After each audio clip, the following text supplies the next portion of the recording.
पुढल्या महत्त्वाच्या बातमीकडे। इंदूरच्या राजा रघुवंशी हत्या प्रकरणाने संपूर्ण देश हादरून गेलाय। लग्न झालं आणि अवघ्या 13 दिवसातच या नव्या संसाराची अक्षरशः राख रांगोळी झाली। ती केली आहे सोनमने।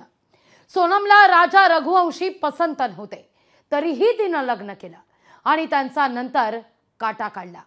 हनीमूनला मेघालयला जाण्याचा घाट तिने घातला, पण नवऱ्याची हत्या करण्याचा कट तिने रचलाय हे कुणाच्याच लक्षात आलं नाही।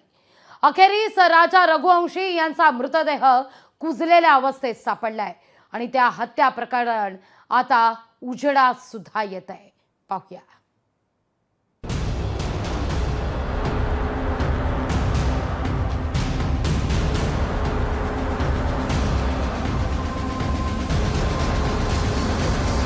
प्रियकरांवर प्रेम नवऱ्याचाच गेम। राजा रघुवंशी हत्या प्रकरणाने देश हादरला। प्रियकराच्या मदतीने सोनमने केली हत्या।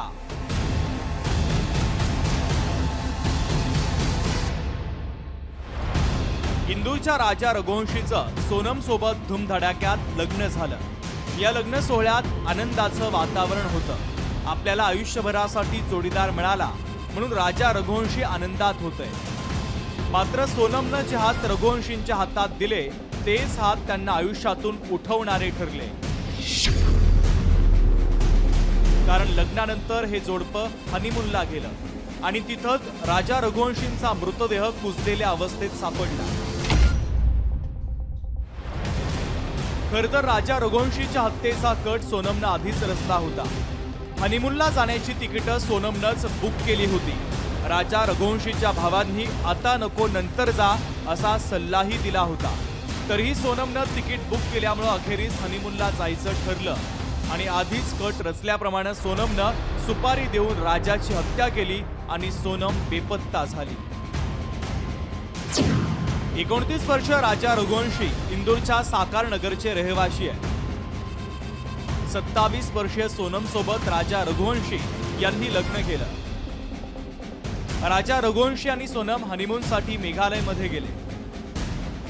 राजा रघुवंशी 23 मे रोजी मेघालयमधून बेपत्ता झाले।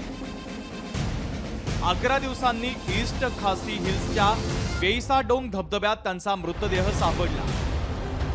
सुमारे 150 फूट खोल दरीत राजा यांचा कुजलेल्या अवस्थेत मृतदेह सापडला। पोलिसांनी राजा यांचा मृतदेह ड्रोनच्या मदतीने शोधला। राजा यांचा मृतदेह 4 जूनला त्यांच्या इंदूरच्या घरी आणला। इंदूरच्या रिजनल पार्क मुक्तिधाम मध्ये मृतदेहावर अंत्यसंस्कार करण्यात आले। तीनों लोगों के खिलाफ राउंड अप कर लिया गया है। शिलोंग पुलिस इंदौर में ही है। चौथा आनंद है जो कि अभी फरार है। अभी उसको भी आनंद यही का इंदौर का ये आनंद इंदौर का ही है और अभी इसमें फिलहाल चौथे जो सस्पेक्ट है उसके लिए भी लगातार इंदौर पुलिस जो जितना भी जो सहयोग है वो शिलोंग पुलिस को लगातार कर रही है। शिलोंग पुलिस वर्तमान में इंदौर में ही है। उनके द्वारा तीनों जो आरोपी हिरासत में लिए गए थे उनको दे दिया गया है। वो उनकी लीगल एक्शन के लिए अग्रिम कार्रवाई करेंगे। राजा रघुवंशी जी और सोनम रघुवंशी के द्वारा ये के परिजनों ने इंदौर पुलिस कमिश्नर सर से मिलकर मदद की गुजारिश की थी, तो उस पर से इंदौर पुलिस कमिश्नर सर के द्वारा लगातार अपने सुपरविजन में डीसीपी त्रिपाठी सर को ये टास्क दिया था, तो वो लगातार उनके संपर्क में थे क्योंकि प्रकरण वहाँ पर शिलोंग का है, इस शोरा का है, थाने का। तो ऐसी स्थिति में हमारा जो राइट नहीं है इन्वेस्टिगेशन में, क्योंकि इन्वेस्टिगेशन उन्हीं थाने का, चूंकि थाने में क्राइम पंजीबद्ध हुआ है तो उन्हीं के द्वारा इन्वेस्टिगेशन किया जाएगा। राजा रघुवंशी यांचं लग्न झाल्यानं घरात आनंदाचं वातावरण होतं। मात्र राजा रघुवंशी यांची हत्या झाल्याचं समजल्यावर त्यांचे कुटुंबीय हादरून गेले। त्यानंतर राजा रघुवंशींचे नातेवाईक काय म्हणतायत पहा।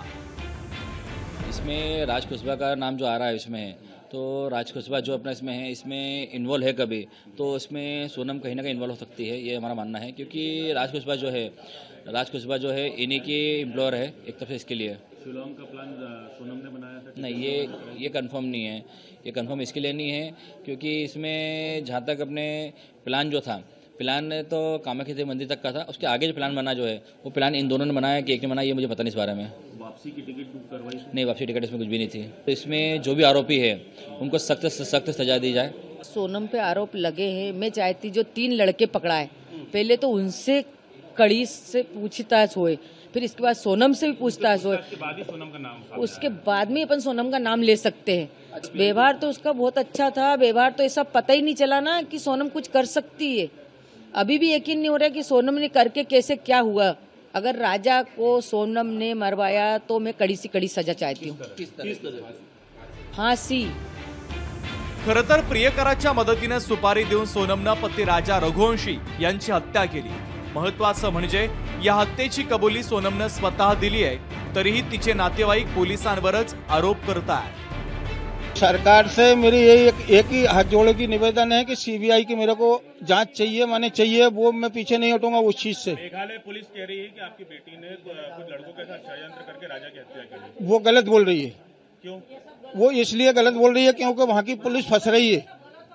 वो पुलिस वहाँ की फंस रही है। पुलिस ने वहाँ अभी कोई जांच नहीं करी, पुलिस वहाँ की फंस रही है। और ये मैं सीबीआई की मांग इसलिए ही कर रहा हूँ ताकि कि वो पुलिस का भी हाथ है इस केस में। ये राजा के मर्डर में वहाँ की पुलिस का 100% हाथ है, ये मैं गारंटी के दावे के साथ बोल रहा हूँ ये चीज। लग्न झालं इंदूरमध्ये आणि हनीमूनला गेले मेघालयमध्ये आणि हाच प्रवास राजा रघुवंशींच्या आयुष्यातला शेवटचा प्रवास ठरला। राजा रघुवंशी हत्या प्रकरणाचं गूढ आता उलगडत चाललंय आणि त्यात आता नवनव्या गोष्टी उजेडात येतात। राजा रघुवंशींची हत्या त्यांची पत्नी सोनमनंच केल्याचं आता लपून राहिलेलं नाहीये। आता राजा रघुवंशी हत्या प्रकरणात सोनमसह 5 जणांना अटक करण्यात आली, त्यामुळे संपूर्ण देशामध्ये खळबळ उडालेली आहे। ब्युरो रिपोर्ट, लोकशाही मराठी। लोकशाही मराठी ऐका, पहा, जागरूक रहा।